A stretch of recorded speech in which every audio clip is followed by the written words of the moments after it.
আপনার আমার দিলের ভিতরে কান্না নাই, আপনার আমার মনের ভিতরে কান্না নাই। এই কান্না না থাকার কারণে আপনি সন্তানের প্রতি দয়া করতে পারেন না, আপনি স্ত্রীর প্রতি দয়া করতে পারেন না, আপনি মানুষের প্রতি দয়া করতে পারেন না, কারণ ওই কান্না না থাকার কারণে। জোরে বলেন কথা ঠিক কিনা? ইমানের বড় দাম। এই ইমানকে যদি আপনি আগলায় ধরতে পারেন, এই ইমানের উপর যদি আপনি অটুট থাকতে পারেন, কোনো বাতিল আপনাকে আঘাত করতে পারবে না, কোনো কাফির আপনাকে ছোট করতে পারবে না, কোনো মানুষ আপনাকে নিয়ে কথা বলতে পারবে না, কারণ আপনি এক আল্লাহয় বিশ্বাসী। কথা ঠিক কিনা? খুবাইব ডাক দিয়ে বলতেছেন 2 রাকাত সালাত, আমি 2 রাকাত নামাজ আদায় করব। ওই থেকে খুবাইব রাদিয়াল্লাহু তাআলা আনহু মৃত্যুর সন্নিকটে দাঁড়িয়ে 2 রাকাত নামাজ আদায় করার কারণে নির্বাচন আসলে ভোটের কাছে বিক্রি হয়ে যায়। কথা ঠিক কিনা? আপনারা আমার ইমান সন্তান না হইলা মাজারের কাছে গিয়া সন্তান চান, ওই মাজারের কাছে বিক্রি হয়ে যায়। আপনারা আমার ইমান ঠেইকে গেছেন, আপনি আমি ঠেইকে গেছি, টাকা নাই পয়সা নাই, একজন লোকের কাছে যাইয়ে বলেন কি ভাই আপনি ছাড়া আর কেউ নাই, 10,000 টাকা দেন না, অথচ আপনি স্বীকার করেন আল্লাহ এক অদ্বিতীয়, আল্লাহ ছাড়া কোনো মাবুদ নাই। আল্লাহর কাছে না চাইয়া বান্দার কাছে যাইয়ে বলেন আপনি ছাড়া আর কেউ নাই। আমি কখনোই ইমান ছাড়বো না। এবার আম্মারকে ডাক দিয়ে বলেন, আম্মার যদি ইমান না ছাড়ো তাহলে ভয়ানক কিছু দেখবা। তুমি যদি ইমান না ছাড়ো তাহলে ভয়ানক কিছু দেখবা। তুমি যদি ইমান না ছাড়ো তাহলে ভয়ানক কিছু দেখানো হবে। তুমি সন্তান হয়ে কি সেই জিনিস দেখবা নাকি? আম্মার ডাক দিয়ে বলে তুমি কি দেখাইবা? বলতেছে তুমি যদি ইমান না ছাড়ো তাহলে তোমার মাকে তোমার সামনে উলঙ্গ করবো। জোরে বলেন নাউযুবিল্লাহ। হাজিরিন ভাইরা আমার, সুমাইয়া রাদিয়াল্লাহু তাআলা আনহা ডাক দিয়ে বলতেছেন, হে সন্তান, আমি তোমার মা, তোমাকে হুকুম করতেছি আমার যা হয় হোক, আমাকে যা করে করুক, আমাকে যদি মারতে মারতে শেষ করেও ফেলে, নির্যাতন করতে করতে শেষ করেও ফেলে, তারপরে আমি ইমান ছাড়বো না। তুমিও ইমান ছাড়বা না, তোমাকে আমি ওসিয়ত করে যাই, হে বাজান তুমি যদি এখন মারা যাও, তুমি যদি এখন মারা যাও, তোমার জন্য মৃত্যুর সাথে সাথে জান্নাত অবধারিত। জোরে বলুন সুবহানাল্লাহ। তোমার জন্য মৃত্যুর সাথে সাথে জান্নাত অবধারিত। তোমার রূহ যাইতে সময় লাগবে, জান্নাতে যাইতে সময় লাগবে না। এই কথা যখন ডাক দিয়ে বললেন শত শত কাফেরদের সামনে, আপনার আমার বোন, আপনার আমার মা, আপনার আমার জননী সুমাইয়া রাদিয়াল্লাহু তাআলা আনহুকে উলঙ্গ করে রাখা হলো। হাজিরিন ভাইরা আমার, তাহলে আপনার আমার ইমানটা কিরকম হওয়া উচিত? সম্মানিত উপস্থিতি, আজকে আমি আলোচনার শুরুতে ছোট্ট একখানা সূরা তেলাওয়াত করেছি।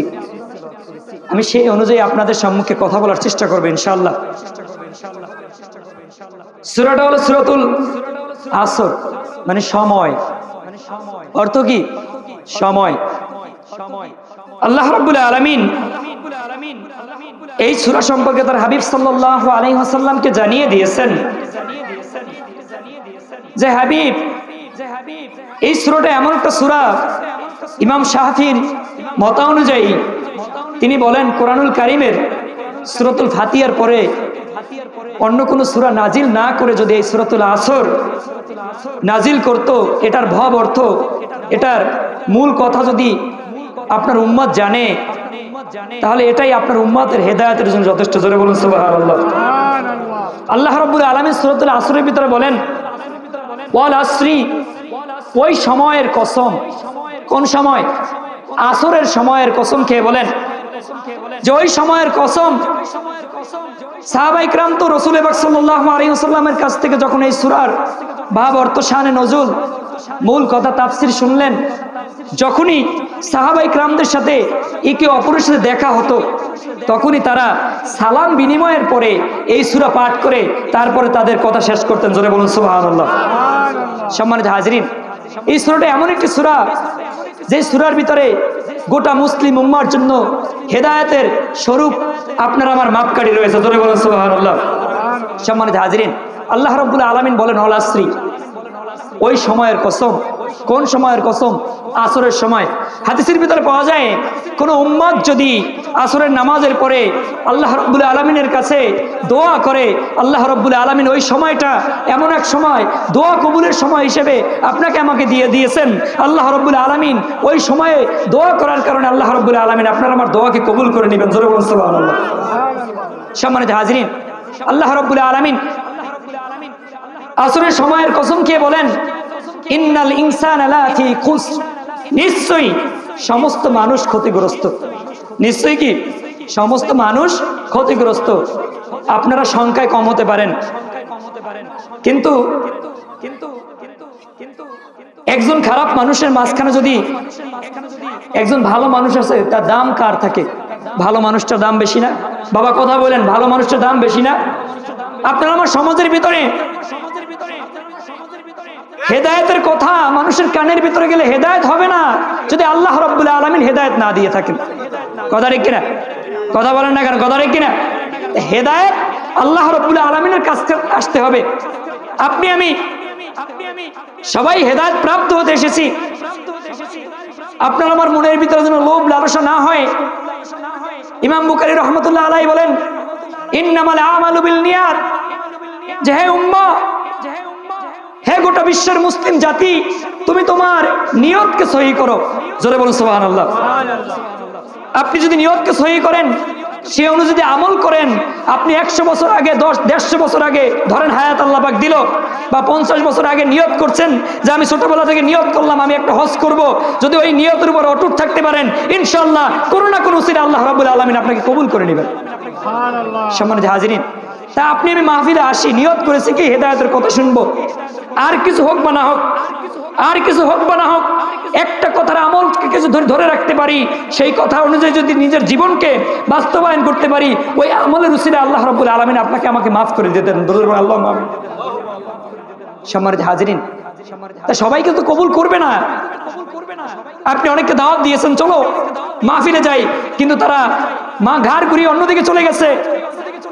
আপনি অনেককে দাওয়াত দিয়েছেন, চলো নামাজে যাই, ঘাড় ঘুরিয়ে অন্যদিকে চলে যায়। এটাই হলো মুসলিম জাতি, কারণ আল্লাহ রাব্বুল আলামিন সবাইকে কবুল করবে না। কথা ঠিক কিনা? কথায় কি ভেজাল আছে? সম্মানিত হাজিরিন, আল্লাহ রাব্বুল আলামিন সূরাতুল আসরের ভিতরে বলেন, ইন্নাল ইনসানা লাফি খুস, নিশ্চয়ই সমস্ত মানুষ ধোঁকার ভিতরে। ইল্লাল্লাযিনা আমানু, ব্যতীত, তারা ব্যতীত, কারা ব্যতীত? ইল্লাল্লাযিনা আমানু, যারা ঈমান এনেছে, ওয়া আমিলুস সলিহাত, আমল সালেহ করেছে, ওয়া তাওয়াসাউ বিল হাক্কি, সত্যের পক্ষে আছে, সত্য কথা বলে, সত্যের পক্ষে স্লোগান দেয়, ওয়া তাওয়াসাউ বিস সবর, বিপদ আপদে যারা ধৈর্য ধারণ করে, তারা ব্যতীত সমস্ত মানুষ ধোঁকার ভিতরে ক্ষতিগ্রস্ত। বুঝতে পারছেন? এই যে কথাগুলো বুঝতে পারছেন? যারা ঈমান আনছে, ঈমান কি?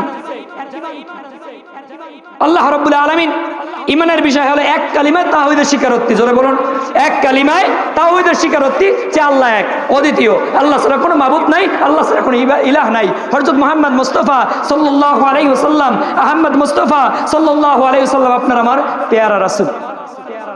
এই কথার উপরে আপনাকে আমাকে ইস্তেকামাত থাকতে হবে যে আল্লাহ এক, অদ্বিতীয়, আল্লাহ ছাড়া কোনো ইলাহ নাই। এটাই হলো ঈমান। আমরা পড়ি না ইমানে মুজমাল, ইমানে মুফাসসাল পড়ি না, আমানতু বিল্লাহি ওয়া মালাইকাতিহি ওয়া কুতুবিহি ওয়া রাসূলিহি ওয়াল ইয়াউমিল আখির ওয়াল কদরি খায়রিহি ওয়া শাররিহি মিনাল্লাহি তাআলা ওয়াল বাসি বাদাল মাউত। এই যে পড়ি, আমি ঈমান আনলাম কার উপর? বলেন না কার উপর? ফেরেশতাগণের উপর, আল্লাহর উপর। আমানতু বিল্লাহি, আমি ঈমান আনলাম আল্লাহর উপর, ওয়া মালাইকাতিহি, তার ফেরেশতাগণের উপর, ওয়া কুতুবিহি, তার কিতাবসমূহের উপর, ওয়া রাসূলিহি, তার নবী ও রাসূলগণের উপর, ওয়াল ইয়াউমিল আখির ওয়াল কদরিহি খায়রিহি ওয়া শাররিহি মিনাল্লাহি তাআলা ওয়াল বাসি বাদাল মাউত। কিয়ামত দিবস যে আসে, ওই কিয়ামত দিবসের উপর এবং মৃত্যুর পরে আপনাকে আমাকে জীবিত করবে, পুনর্জীবিত হতে হবে, ওইটার উপর। এই যে 7টা যে বিষয় রয়েছে, এই বিষয়ের উপর কি ঈমান আনাই কি একজন মুসলমানিত্ব? বুঝাইতে পারলাম? ঈমান আনবো কিসের উপর? আল্লাহর উপর, রাসূলের উপর, তার ফেরেশতাগণের উপর, নবী ও রাসূলের উপর, তাকদীরের ভালো মন্দের উপর।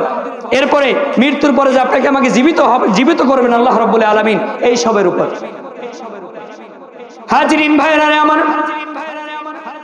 আল্লাহ রাব্বুল আলামিন পবিত্র কালামুল্লাহ শরীফের ভিতরে বলে দিয়েছেন, হে দুনিয়াদার মুসলমান ইমানদার বান্দা বান্দীগণ, আল্লাহ রাব্বুল আলামিন আপনাকে আমাকে ঈমান আনতে বলেছেন।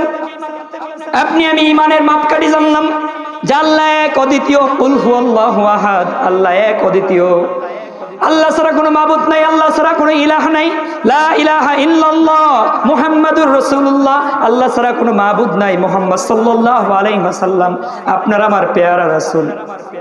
আল্লাহ রাব্বুল আলামিন পবিত্র কালামুল্লাহ শরীফের ভিতরে বর্ণনা করেন, সূরাতুল বাকারার 13 নং আয়াতের ভিতরে পাওয়া যায়, আমিনু কামা আমানান নাস। আল্লাহ রাব্বুল আলামিন তার হাবিব সাল্লাল্লাহু আলাইহি ওয়াসাল্লামের মাধ্যমে জানিয়ে দিয়েছেন, ঈমান আনো ওই লোকেদের মতো ঈমান। আপনি আমি ঈমান আনছি কিনা? এখন ঈমানটার ধরন লাগবে না? তাহলে তো আপনি আমি যদি ঈমানের ধরন না বুঝি, তাহলে তো আপনি আমি নামের মুসলমান। কথা বলেন, কথা ঠিক কিনা? আপনি আমি কিসের মুসলমান? নামের মুসলমান। বাবা মুসলমান, দাদা মুসলমান, 14 পুরুষ মুসলমান ছিল বিদায় আপনি আমি মুসলমান হয়েছি। কথা ঠিক কিনা? এই যে ঈমান আপনার আমার বড় দামি জিনিস।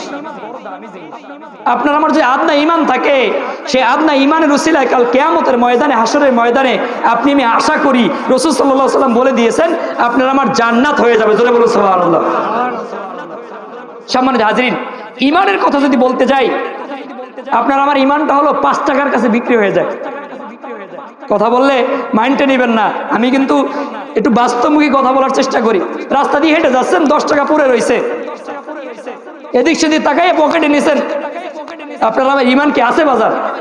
কথা বলেন না কেন? ধান কাটতে গেছেন, অন্যের গুছি মোটা দেখা কাইটা কাইটা কাইটা কাইটা চিকন গুছি রাই খাইলেন, আপনার ঈমান কি আছে ভাই? কথা বলেন না কেন? আপনার আমার ঈমানের দুর্বলতা আছে না?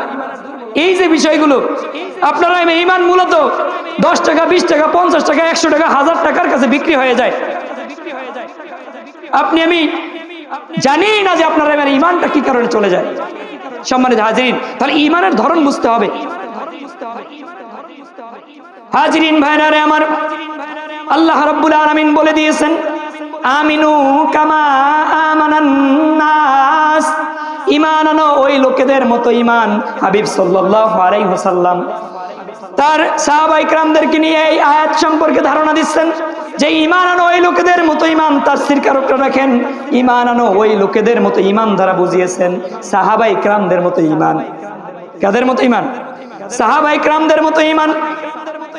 হযরতে বেলালের মতো ঈমান, হযরতে আম্মার ইবনে ইয়াসির রাদিয়াল্লাহু তাআলা আনহুর মতো ঈমান, হযরতে আম্মার রাদিয়াল্লাহু তাআলা আনহুর মতো ঈমান, হযরতে সুমাইয়া রাদিয়াল্লাহু তাআলা আনহুর মতো ঈমান, হযরতে আসিয়া আলাইহিস সালাতু ওয়াস সালামের মতো ঈমান। আল্লাহ রাব্বুল আলামিন আপনাকে আমাকে বুঝিয়েছেন যে ঈমান আনো ওই লোকেদের মতো ঈমান। হযরতে সুমাইয়া এবং হযরতে আম্মার রাদিয়াল্লাহু তাআলা আনহুর মতো ঈমান। সম্মানিত হাজিরিন, যে কথাগুলো বলবো এই কথাগুলো যদি আপনি আমি যদি একটু বোঝার চেষ্টা করি, তাহলে আপনার আমার ঈমানের ভিতরে একটা ধার দেওয়া হবে। এই যে গাছ কাটেন না অনেকে, সারা বছর কেউ দেখানে ধার দেন? কথা বলেন না কেন? যখন শীতের সিজন আসে খেজুর গাছ কাটার জন্য দা নিয়ে আমতলি দৌড়ান, কিংবা বিভিন্ন জায়গায় যাই ধার দিয়ে তারপরে ধারালো করেন। তা কলবকে আপনার আবার ধার দিতে হবে অনেক সময়।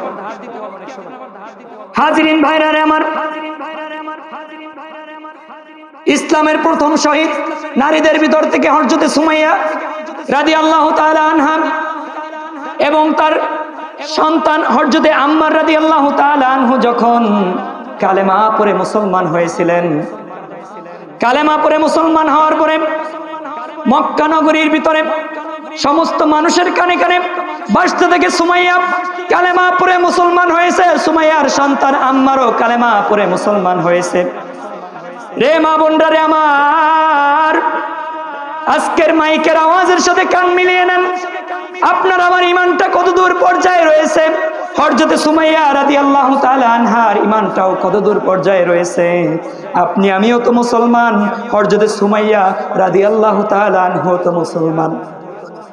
মক্কার বিখ্যাত কুখ্যাত কাফের ছিল আবু জাহেল। কথা ঠিক কিনা? বিখ্যাত কুখ্যাত কাফের ছিল আবু জাহেল।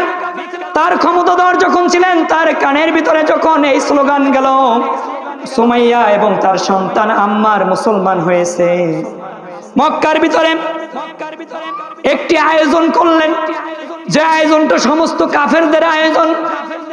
তখন তাদের ক্ষমতা ছিল, যখন তারা আয়োজন করলেন, ঢাক ঢোল পিটিয়ে জানিয়ে দিলেন আজকে 2 জন মুসলমানের বিচার হবে, তারা কেন কালেমা পড়ছে। ডাক দিয়ে জানিয়ে দেওয়ার পরে সমস্ত কাফেররা এক জায়গায় একত্রিত হলো। হযরতে সুমাইয়া এবং হযরতে আম্মার রাদিয়াল্লাহু তাআলা আনহাকে একত্রিত করলেন। মা সন্তান, কোন বর্ণনায় পাওয়া যায় হযরতে আম্মারের বয়স 17 থেকে 21 বছর, আবার কোন বর্ণনার ভিতরে পাওয়া যায় তার চাইতেও বেশি। আজকে মাহফিলের যে দুইটা খুঁটি দেখতে পাচ্ছেন, দুই পাশে দুইটা খুঁটি দাঁড় করানো হলো। হযরত সুমাইয়া রাদিয়াল্লাহু তাআলা আনহাকে একটা খুঁটির সাথে বেঁধে দিলেন, হযরত আম্মার রাদিয়াল্লাহু তাআলা আনহুকে একটা খুঁটির সাথে বেঁধে দিলেন, দুইটা খুঁটির সম্মুখে দিয়ে দিলেন। কি করছেন? দুইটা খুঁটি সম্মুখে দিয়ে দিলেন। এখন তো আপনি নামাজ পড়তে দাঁড়াই কোনো সমস্যা হয় না বাজান, আপনি আমি প্রকাশ্যে আজান দিই কোনো সমস্যা হয় না, আপনি আমি প্রকাশ্যে সেজদা দিই কোনো সমস্যা হয় না। আপনার আমার ভাই মুসলমান হয়েছে, তাদের উপর কতই না নির্যাতন করেছে। হাজিরিন ভাইরা আমার, আবু জাহেল সুমাইয়াকে ডাক দিয়ে বললেন, হে সুমাইয়া, তুমি ঈমান ছাড়বা কিনা বলো। বলতেছে যে না, আমি ঈমান ছাড়বো না, আমি তো ওই আল্লাহর প্রতি ঈমান এনেছি যেই মহান রব আপনাকে আমাকে সবাইকে সৃষ্টি করেছেন। বলেন না ডাক দিয়ে, আপনার আমার মালিককে, আপনার আমার মালিককে।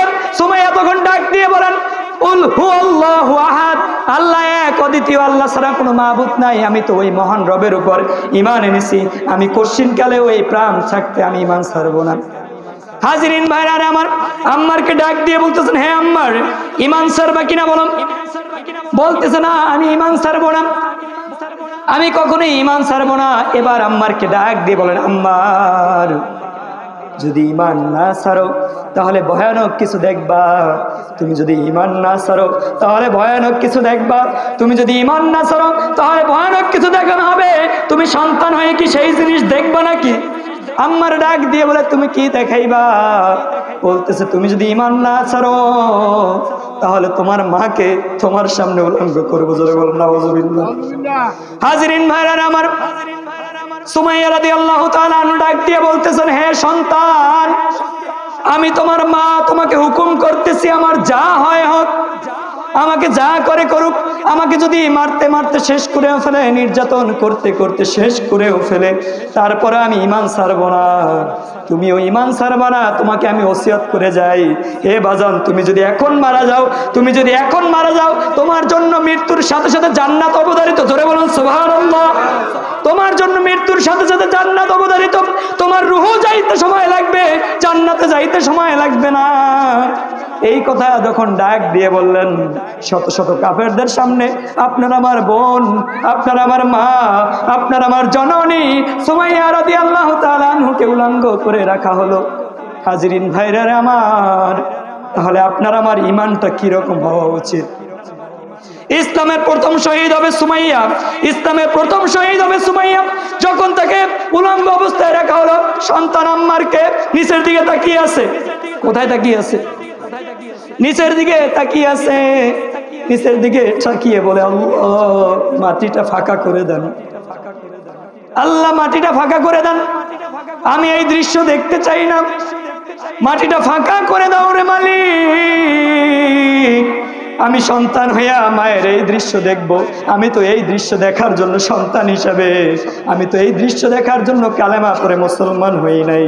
এবার আবু জাহিল্লা লক্ষ্য করে দেখে আম্মার নিচের দিকে তাকিয়ে আছে।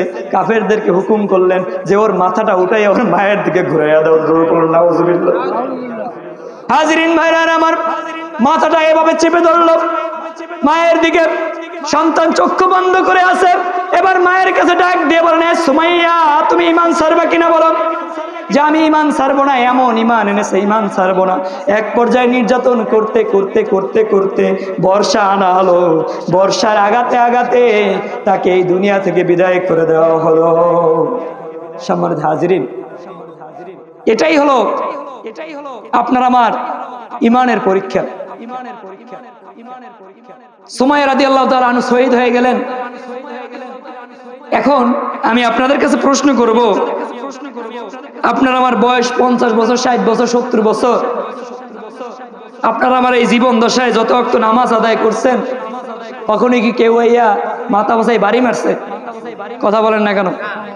কখনই কি কেউ আইসা আপনাকে আমাকে বাধা দিয়েছে যে নামাজ পড়তে পারবা না? এমন কি ঘটনা ঘটছে যে কর্মচারী দোকানে কাজ করে, ওরে নামাজ পড়তে দেয় না মালিকে? এরকম ঘটনা কম দেখা যায়, হয়তো বা দুই একটা, কিন্তু নামাজ আপনার আমার জন্য অবধারিত করে দিয়েছেন। তা আপনার আমার মুসলমানিত্ব এমন মুসলমানিত্ব হয়ে যাওয়ার পর হতে হবে যেমন আল্লাহ রাব্বুল আলামিন বলেছেন, আমিনু কামা আমানান নাস, ঈমান আনো ওই লোকেদের মতো ঈমান। তাহলে ঈমান আনো ওই সুমাইয়া রাদিয়াল্লাহু তাআলা আনহু এবং ঈমান আনো হযরত আম্মার রাদিয়াল্লাহু তাআলা আনহুর মতো। আপনার আমার এই যে মুসলমান হয়েছি, আপনাকে আমাকে কোনো পরীক্ষা দিতে হয়েছে? কোনো ইমানি পরীক্ষা দিয়েছি? কথা বলেন না কেন? সকল বলেন ইমানি পরীক্ষা কেউ দিছি? আপনি আমি যদি ইমানি পরীক্ষা দিতাম, আমি মনে করি আপনি আমি লাস্ট কাতারে থাকতাম। কথা ঠিক কিনা? আপনার আমার ইমানি পরীক্ষা নেয় না কার দৌলতে জানেন? বিশ্বনবী সাল্লাল্লাহু আলাইহি ওয়াসাল্লামের কারণে। আপনাকে আমাকে মুসলমান হিসাবে দুনিয়াতে পাঠিয়েছেন।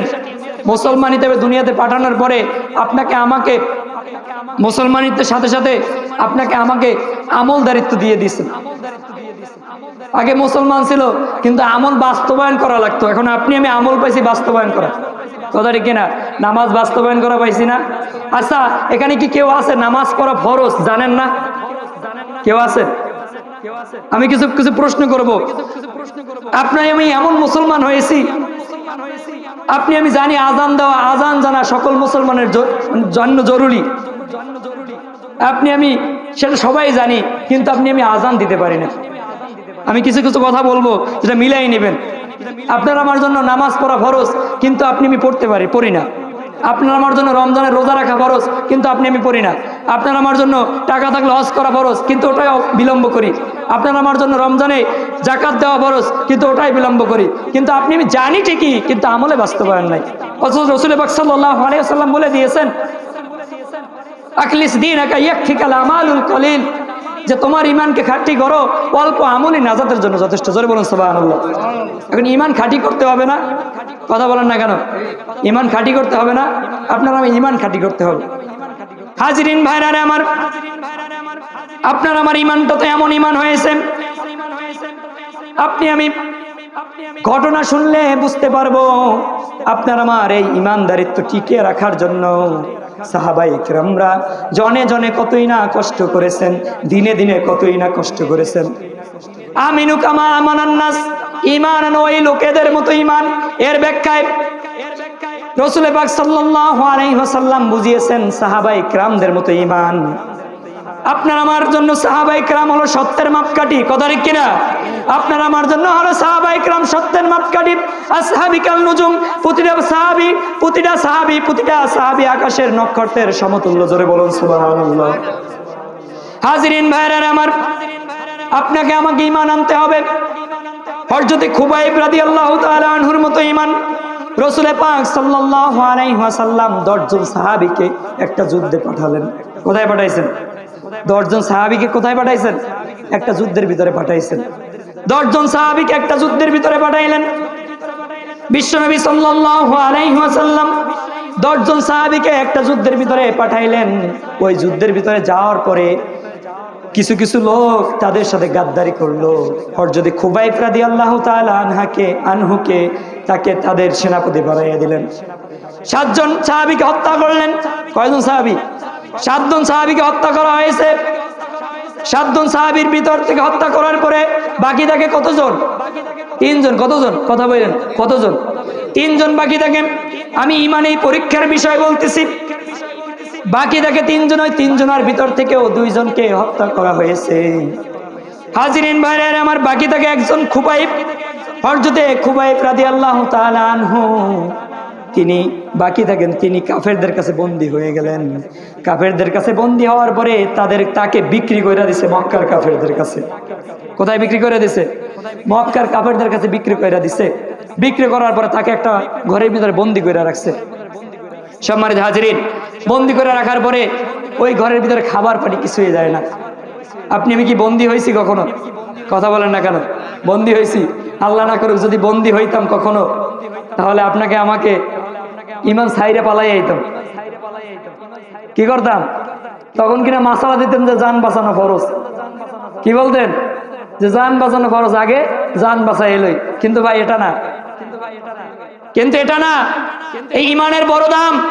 এই ইমানকে যদি আপনি আগলায় ধরতে পারেন, এই ইমানের উপর যদি আপনি অটুট থাকতে পারেন, কোনো বাতিল আপনাকে আঘাত করতে পারবে না, কোনো কাফির আপনাকে ছোট করতে পারবে না, কোনো মানুষ আপনাকে নিয়ে কথা বলতে পারবে না, কারণ আপনি এক আল্লাহ বিশ্বাসী। কথা ঠিক কিনা? কিন্তু আপনার আমার ইমানের ভিতরে গর্বের বিষয়, আপনি আমি নামাজে মজা পাই না, আপনি আমি রোজায় মজা পাই না, আপনি আমি জাকাতে মজা পাই না, আপনি আমি ইবাদতে মজা পাই না, কারণ ইবাদতে মজা পাওয়ার জন্যই পূর্ব শর্তই হলো ইমান। যার ইমান নাই সে নামাজ পড়লে কি মজা পাইবে? কথা বলেন না কেন?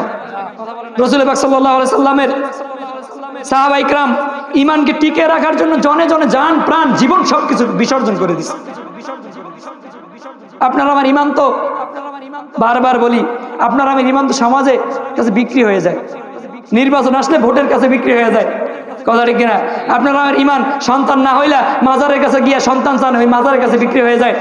আপনার আমার ইমান ঠেইকে গেছেন, আপনি আমি ঠেইকে গেছি, টাকা নাই পয়সা নাই, একজন লোকের কাছে যাইয়ে বলেন কি ভাই আপনি ছাড়া আর কেউ নাই, 10,000 টাকা দেন না, অথচ আপনি স্বীকার করেন আল্লাহ এক অদ্বিতীয়, আল্লাহ ছাড়া কোনো মাবুদ নাই, আল্লাহর কাছে না চাইয়া বান্দার কাছে যাইয়ে বলেন আপনি ছাড়া আর কেউ নাই।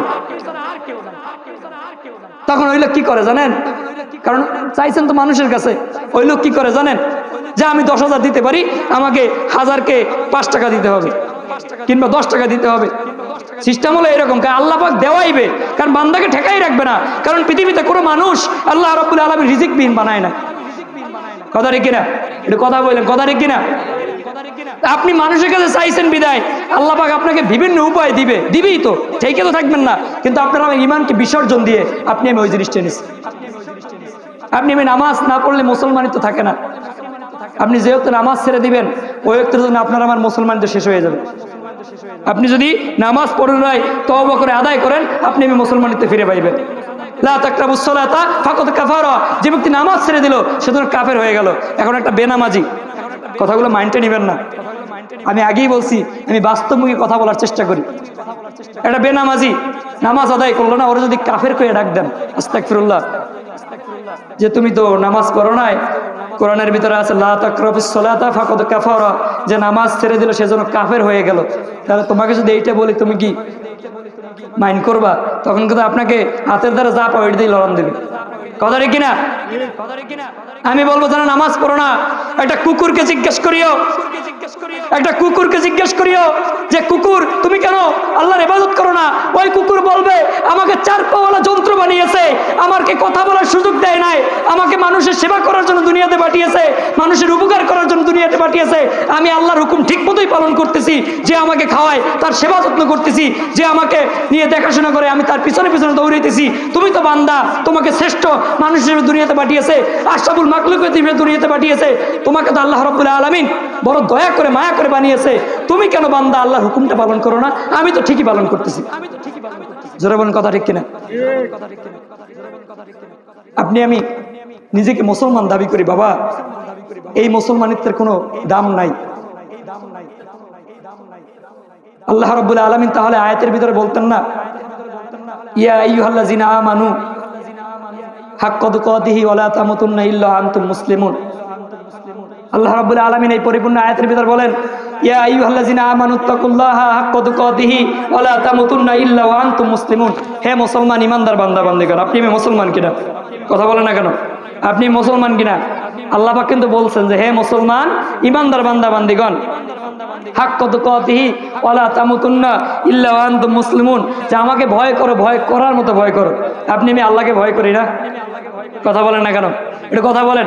আপনার আমার মালিক কে? জোরে বলেন, আপনার আমার মালিক কে? হায়াতের মালিক কে? মওতের মালিক কে? রিজিকের মালিক কে? ধন দৌলতের মালিক কে?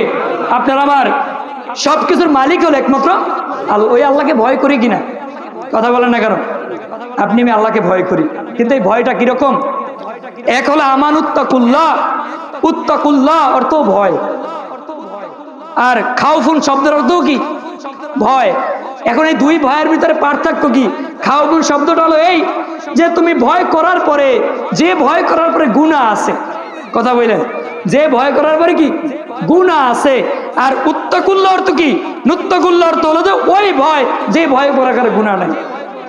এখন সাধারণ এক্সাম্পল নেন, আপনি জোহরের নামাজ আদায় করলেন, আদায় করার পরে এখন তো বিভিন্ন কৃষি কাজের দিন চলে, পানি এক জায়গা থেকে নিয়ে অন্য জায়গায় কাজবাজ করেন, ধান পান ফালান, জোহরের নামাজ আদায় করে নামলেন কাঁচা একটা দিয়া।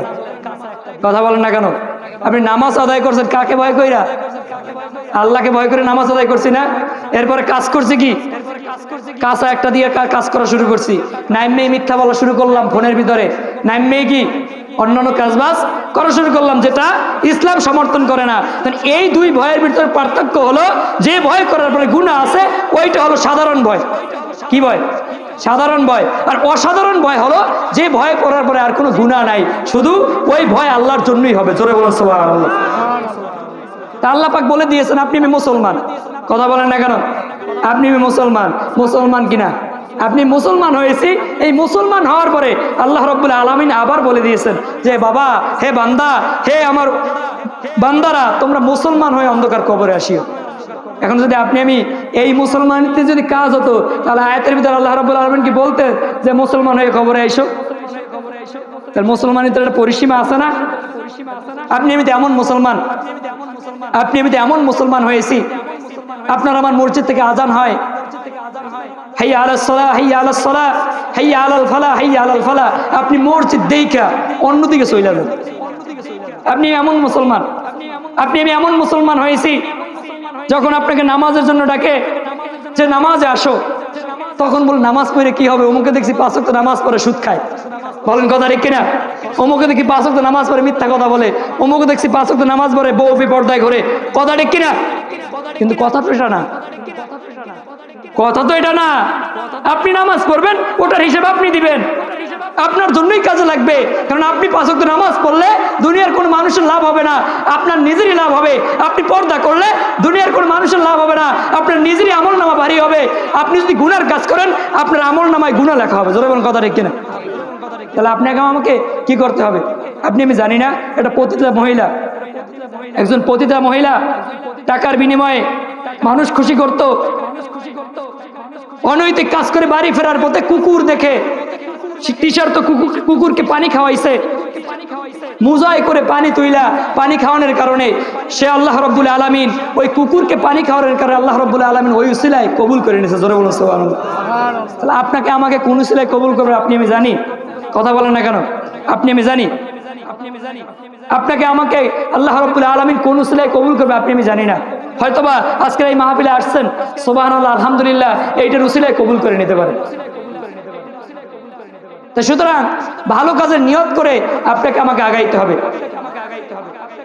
হাজিরিন ভাইরা রে আমার, আপনি আমি যে এই নামাজ পেয়েছি, এই নামাজ আপনার আমার জন্য এমন একটা ইবাদত। আপনি আমি যদি নামাজ আদায় করতে পারি, এই নামাজটাকে যদি আগলাইয়ে ধরতে পারি, তাহলে আপনাকে আমাকে কাল হাসরের ময়দানে এই নামাজের হিসাবটা আগে করা হবে। এই নামাজের হিসাব যদি সহি হয়, তাহলে এর উসিলায় আল্লাহ রাব্বুল আলামিন আপনাকে আমাকে জান্নাত দিয়ে দেবে। সুবহানাল্লাহ। সম্মানিত হাজিরিন, এখন যদি বলি আপনারা আমার সমাজের বাস্তবতা হলো এই, মেয়ে যারা বিবাহ দেন, মদখোর, জুয়াখোর, গাঁজাখোর, ইয়াবাখোর, অন্যান্য অনৈতিক কাজ যত আছে, তাদের কাছে মাইয়াকেও বিয়া দিবেন? কথা বলেন না কেন? একজন লোক মদ খাইয়া রাস্তার ভিতরে পড়ে আছে, ওর কাছে কি মাইয়া বিয়ে দিবেন? কথা বলেন না কেন? মেয়ে বিবাহ দিবেন না, কারণ সে কি করে? মদ খায়, গাঁজা খায়, নেশা করে। কিন্তু আমি তো হাদিসে পেয়েছি একজন মদখোর, জুয়াখোর, একজন নেশাখোর, নেশা করলে তার মুসলমানিত্ব যায় না। কি যায় না? কথা বলেন না কেন? মুসলমানিত্ব যায় না। যদি সে তওবা করে আল্লাহ রাব্বুল আলামিন কবুল করে নেয়। অথচ আপনি আমি একজন বেনামাজির কাছে সন্তান বিবাহ দেই, চাকরিওয়ালা দেখা একজন নামাজ পড়ে না, ইসলামের বিধিবিধান জানে না, তার কাছে মেয়ে বিবাহ দেই, তাহলে যে লোক নামাজ পড়ে না তার তো মুসলমানই তো ঠিক থাকে না। তাহলে আপনি আমি শরিয়া শাসন, আপনি আমি শরিয়তের ভিতরে কিভাবে আপনার আমার মুসলমানই তো ঠিক রাখলাম? কথাটা বুঝতে পারছেন? একজন জেনাকারীর জানাজা পড়া আপনার আমার জন্য কি? একজন জেনাকারীর জানাজা আপনার আমার জন্য কি নিষেধ করে দিয়েছেন নবী করিম সাল্লাল্লাহু আলাইহি ওয়াসাল্লাম?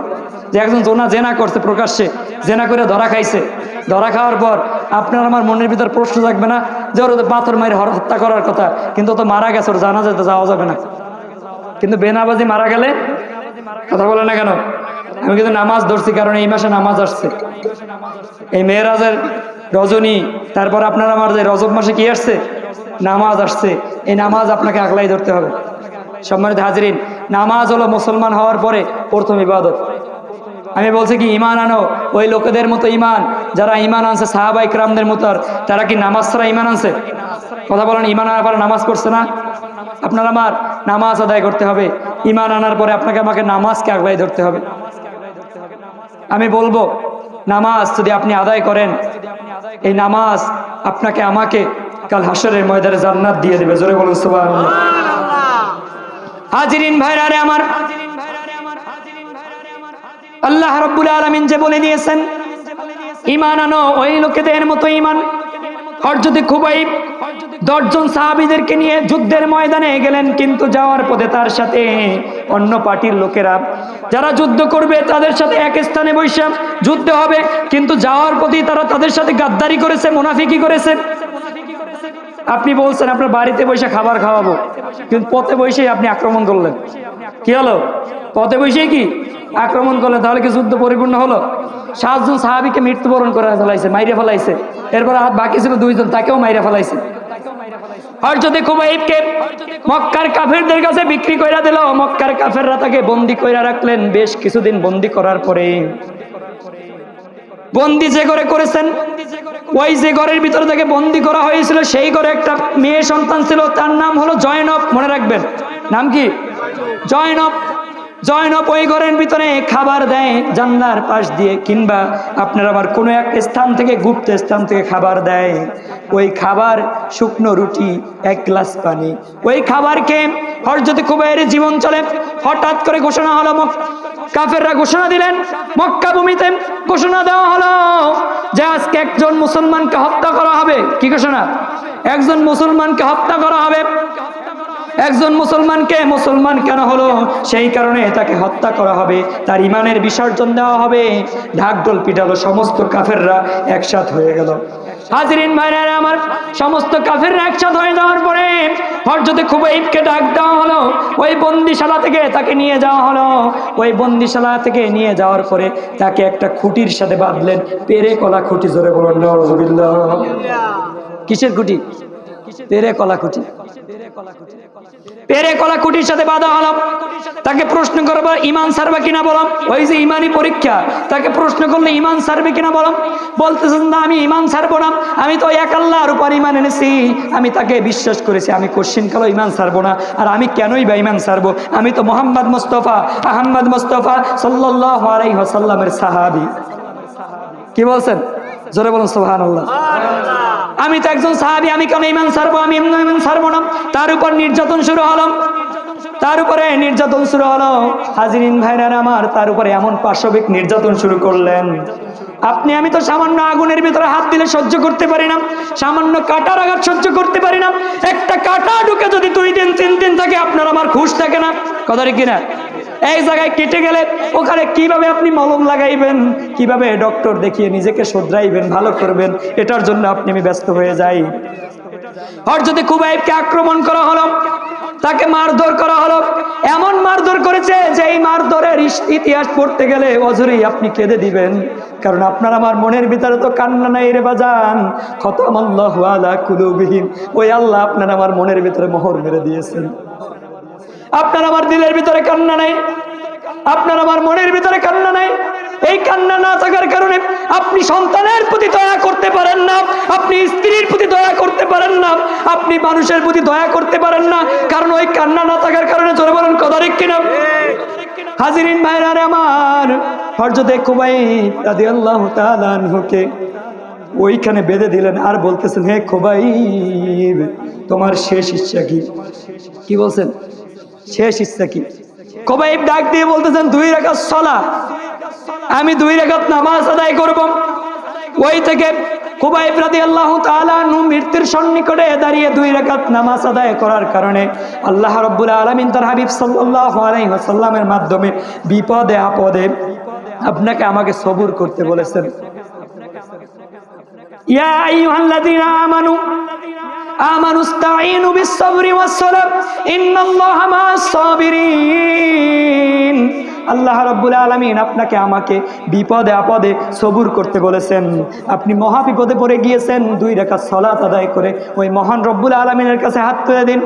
আপনি মহা ঝামেলার ভিতরে আছেন, আপনি মিথ্যা মামলার ভিতরে পড়ে গিয়েছেন, 2 রাকাত সালাত আদায় করে ওই মহান রবের কাছে আপনি পানা চান। আপনি অভাবে পড়ে গিয়েছেন, 2 রাকাত নামাজ আদায় করে ওই মহান রবের কাছে পানা চান। কোনো না কোনো উপায়ে ওই মহান রব্বুল আলামিন আপনাকে আমাকে ওই ঝামেলা থেকে মুক্ত করে দিবেন। জোরে বলুন সুবহানাল্লাহ। হাজিরিন ভাইরা আমার, হযরত খুবাইবকে বলতেছেন তোমার শেষ ইচ্ছা কি? বলতেছেন 2 রাকাত নামাজ আদায় করব। হযরত খুবাইব রাদিয়াল্লাহু তাআলা আনহু নামাজে দাঁড়িয়ে গেলেন। নামাজে দাঁড়িয়ে গিয়ে 2 রাকাত সালাত আদায় করতেছেন। কাফেররা ফিসফিস করতেছে, মুসলমানরা ভয় পায় মৃত্যুকে। এখন নামাজ আদায় করবে সময় নিয়ে, কিছুক্ষণ হায়াত বেশি বেশি চাইবে, কিছুক্ষণ হায়াত বেশি বেশি চাইবে, সময় নিয়ে নামাজ আদায় করবে। এই কথা বুঝতে পারলেন। বোঝার পরে হযরত খুবাইব তড়িৎ গড়িত করে নামাজ শেষ করলেন। কাফেররা আশ্চর্যিত হয়ে গেলেন, ডাক দিয়ে বলতেছেন, হে খুবাইব তুমি এত তাড়াতাড়ি কিভাবে নামাজ আদায় করলা? তোমার কি মৃত্যুর জন্য ভয় হয় না? তুমি কি তাড়াতাড়ি মৃত্যুবরণ করতে চাও, নাকি নামাজের ভিতরে আবার তুমি সিদ্ধান্ত নিয়েছো ঈমান ছাড়ে দিয়ে আমাদের কাতারে চলে আসবা? তখন ঘোষণা দিয়ে বলেন, হে কাফেররা শোনো শোনো, বুলেটের আঘাত থেকে শুরু করে যত প্রকার আঘাত আসুক না কেন, একটা নয়, 2টা নয়, 1000টা আঘাত আমি সহ্য করতে পারবো। যতক্ষণ পর্যন্ত আমার প্রাণ থাকবে ততক্ষণ পর্যন্ত আমি কালেমার দাওয়াত দিয়ে যাব, এক কালেমার স্লোগান আমি দিতেই থাকবো, ততক্ষণ পর্যন্ত আমি ঈমান ছাড়বো না। বলুন সুবহানাল্লাহ।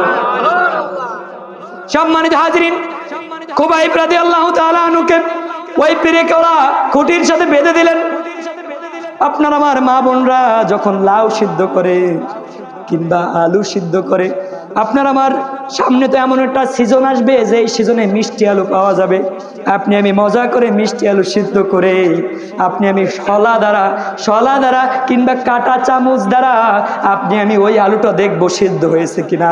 হযরত খুবাইব রাদিয়াল্লাহু তাআলা আনহুর প্রতিটা শরীরের ভিতরে লোহার আঘাত দিয়ে এমন ক্ষত করে দিয়েছে, বুক ঝাড়ঝাড় করে দিয়েছে, হাত ঝাড়ঝাড় করে দিয়েছে, পা ঝাড়ঝাড় করে দিয়েছে। এক পর্যায়ে নৃশংসভাবে তাকে এই দুনিয়া থেকে বিদায় করা হয়েছে।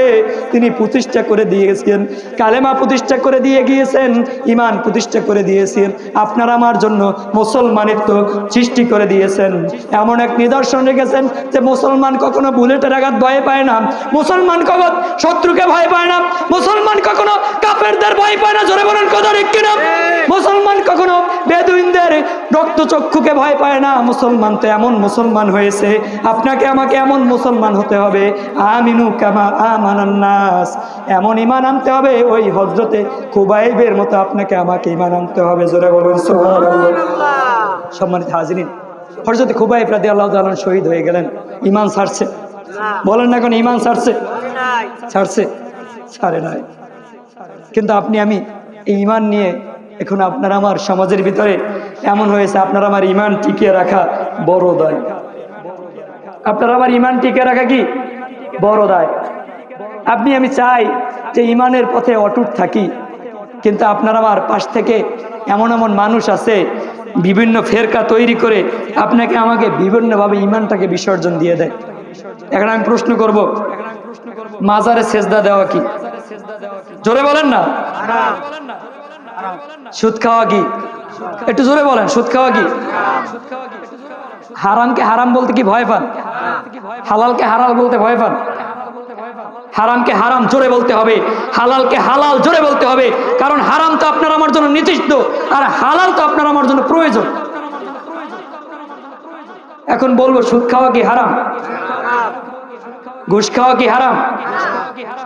অন্যায়ভাবে মানুষের ক্ষতি করা কি হারাম? ইচ্ছে করে নামাজ ছেড়ে দেওয়া কি জায়েজ? না, জায়েজ না। এই যে কথাগুলো, এই কথাগুলো বলি কেন জানেন? কারণ বর্তমান যুগতে এমন যুগ হয়েছে, যুবক ভাইরা আসছে, তাদেরকে নিয়ে কিছু কথা বলি। বর্তমান সোশ্যাল মিডিয়ার যুগ, বন্ধুর কোনো অভাব নাই, আছে? কথা বলেন না কেন? আমার দাদার বন্ধু ছিল 2 জন। আমার দাদার বন্ধু ছিল কয়জন? আমি নিজে আমার দাদার বন্ধুর বাড়ি বেড়াইতে গেছি, অনেক খাওয়ান দাওয়ান, পিঠা, অনেক কিছু খাইতাম, কিন্তু বর্তমান যুগে বন্ধু হয়েছে 1000 জন। কতজন? সোশ্যাল মিডিয়া, ফেসবুক, অন্যান্য সোশ্যাল মিডিয়ার কারণে বন্ধু হয়েছে কতজন? 1000 জন। বন্ধু বলে বন্ধুর কাছে কি বলে? গোপন কথা বলে। কি বলে? গোপন কথা বলে। একটু এদিক সেদিক অধিক হয়ে গেলেই কি আমি তোরে মাইরে ফেলাম, আমি তোরে শেষ করে ফেলাবো। এই জন্য বলেছেন কি কবি, আমার সাথে বলুন, বন্ধু বলে বলো যারে মনের গোপন কথা, বিরোধ হলে হয় তা প্রকাশ লাগে দারুণ ব্যথা। জোরে বলেন, বন্ধু বলে বলো যারে মনের গোপন কথা, বিরোধ হলে হয় তা প্রকাশ লাগে দারুণ ব্যথা। কথা ঠিক কিনা? বর্তমান যুগে বন্ধু হয়েছে এমন, এখন যদি বন্ধুর কথা বলতে যাই, ঘরের ভিতরে কথা বলতে সমস্যা। কি সমস্যা? ঘরের ভিতরে কথা বলতে সমস্যা।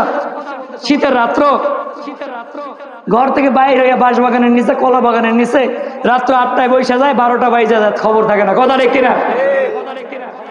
হাজিরিন ভাইরারে আমার, এই দুনিয়াটা এমন এক মোহ, হুব্বুদ দুনিয়া রসকুল্লি খতিয়া, দুনিয়ার মহব্বত সমস্ত গুনাহের মূল। জোরে বলেন কথা ঠিক কিনা? এই দুনিয়াটা এমন এক মোহ হয়েছে, আপনাকে আমাকে কোনো গার্লফ্রেন্ড, কোনো বয়ফ্রেন্ডকে কল দিলাম, ঘরের ভিতরে মা জানলে সমস্যা, বাবা জানলে সমস্যা। ওই গার্লফ্রেন্ড বয়ফ্রেন্ডকে খুশি করতে আপনি বাঁশ বাগানের নিচে, কলা বাগানের নিচে, কালবাড়ের উপরে কিংবা কোনো এক গুপ্ত জায়গায় আপনি আমি বসে যাই। কথা ঠিক কিনা? আপনি আমি বসে যাই, বসে যাওয়ার পরে ঘন্টার পর ঘন্টা কাটিয়ে দিই, আপনার আমার ঘন্টার পর ঘন্টা কেটে যায়। এমন সময় হয় আপনার আমার হাত বসে যায়, হাত লড়াইতে পারি না, আপনার আমার কোমর ব্যথা হয়ে যায়, শুনতে শুনতে কানে ব্যথা আসে, কান লড়াইতে পারি না। কথা ঠিক কিনা? এটা হলো বর্তমান অবস্থা। আমি এখানে উদাহরণ টানবো, দুনিয়ার মানুষকে খুশি করতে, দুনিয়ার মানুষের মন রক্ষা করতে আপনি ঘন্টার পর ঘন্টা সময় অতিবাহিত করতে পারেন, কিন্তু আল্লাহ রাব্বুল আলামিন আপনাকে আমাকে ফজর থেকে শুরু করে এশা পর্যন্ত দৈনিক 5 বার ডাকে। কয়বার? ফজরে ডাকে, হে বান্দা নামাজে আসো, আপনি আমি নামাজে যাই না। জোহরে ডাকে, হে বান্দা নামাজে আসো, আপনি আমি নামাজে যাই না। আসরে ডাকে, হে বান্দা নামাজে আসো, আপনি আমি নামাজে যাই না। আপনাকে আমাকে মাগরিবে ডাকা হয়, আপনি আমি নামাজে যাই না। আপনাকে আমাকে এশায় ডাকে, আপনি আমি নামাজে যাই না। আল্লাহ রাব্বুল আলামিন দৈনিক 5 ওয়াক্ত 5 বার আপনাকে আমাকে ডেকে থাকেন, কিন্তু আপনি আমি নামাজে যাই না, আপনি আমি আল্লাহকে সিজদা দেই না, আপনি আমি আল্লাহকে রুকু করি না, আপনি আমি আল্লাহর মন প্রাণকে জুড়াই না। কথা ঠিক কিনা? কিন্তু দুনিয়ার মানুষের মন আপনি আমি ঠিকই রক্ষা করি। কথা বাস্তব কিনা? কিন্তু আপনাকে আমাকে ওই মহান মালিককে খুশি করতে হবে। এখন যদি আমি প্রশ্ন করি আপনাকে, বছরে কতদিন? একটু কথা বললেন, কারণ হিসাব তো করতে জানেন। 300 কতদিন? 65 দিন। নামাজ কয়েক? তো 5 ওয়াক্ত নামাজ কয়েক? তো দৈনিক। দৈনিক কত তো? আর বছরে হয় কত জানেন? 365 দিনে 1825 ওয়াক্ত নামাজ। কত তো? 1825 ওয়াক্ত নামাজ। কত তো? জোরে বলেন না, কত ওয়াক্ত নামাজ? এই 1825 ওয়াক্ত নামাজ কি আপনি পড়তে পারছি? কথা বলেন না কেন? আপনি কি পড়তে পারছি 1825 ওয়াক্ত নামাজ? বিভিন্ন অজুহাত আছে, বিভিন্ন দিক আছে, কিন্তু আপনি আমি পড়তে পারি নাই। এই 1825 ওয়াক্ত নামাজ আপনার আমার দ্বারা বাস্তবায়ন হয় নাই, কিন্তু আল্লাহ রাব্বুল আলামিন আপনাকে আমাকে কি একটা হাত বাঁকা করে দিছে, আপনার আমার একটা চোখকে অন্ধ করে দিছে, আপনার আমার 3 দিন 4 দিন কি আপনাকে আমাকে না খাওয়াই রাখছে? কথা বলেন না কেন? আপনাকে আমাকে না খাওয়াই রাখে নাই। আমি আপনাদেরকে বলবো, আপনাকে আমাকে আল্লাহ রাব্বুল আলামিন দয়া করে মায়া করে সৃষ্টি করেছেন। গোলামি কার করার জন্য? বলেন না কেন? কার করার জন্য? আপনার বয়স কত? 70 বছর 60 বছর হয়েছে না? 60 বছর কমপক্ষে 50টা মাহফিল পাইছেন না? কথা বলেন না কেন? 50টা মাহফিলে কি 50 জন হুজুর আলোচনা করছে না? 50টা হাদিস শুনছেন না? 50টা আয়াত শুনছেন না? আপনি যদি প্রতি বছর একটা মাহফিল থেকে একটা হাদিসের আমল করতেন, একটা আয়াতের আমল করতেন, একটা আমলকে আগ্রায় ধরতেন, তাহলে 50 বছরে আপনার 50টা হতো। কজা হতো? আপনি আমি একজন ইমানওয়ালা আমলদারওয়ালা বান্দা হয়ে অন্ধকার কবরে যাইতাম। জোরে বলুন কথা ঠিক কিনা? কিন্তু আপনার আমার কি আমল নাই? কি নাই? আপনার আমার আমল নাই। এই জন্য হাদিসের ভিতরে বলেন যে আখলিস দীনাকা ইয়াকফিকাল আমালুল কলিল, যে তোমার ইমানকে খাঁটি করো, অল্প আমলই নাজাতের জন্য যথেষ্ট। এখন আপনাকে আমাকে আমল আগলাই ধরতে হবে। আমি কিছু কিছু আমল বলবো। সূরাতুল ইখলাস পারি কে? হুজুর চলে আসছেন, আপনাদের প্রধান মেহমান চলে আসছেন, আমি কিছুক্ষণের ভিতরে শেষ করে দেব। সুতরাং আমি বলতে চাই সূরাতুল ইখলাস, উল হুয়াল্লাহু আহাদ, এই যে সূরাটা, এই সূরাটা পারি কে? হাত জায়গায়, মোটামুটি সবাই পারি আলহামদুলিল্লাহ। এই সূরাটা দৈনিক পাঠ করবেন। ইস্তেগফার দৈনিক পাঠ করবেন। আপনার আমার মুখ থেকে অশ্লীল কথা বের হইতে সময় লাগে না, কিন্তু আপনার আমার সদা সর্বদা এই আমলগুলো করার চেষ্টা করবেন। আমি এখনই শেষ করে দিব।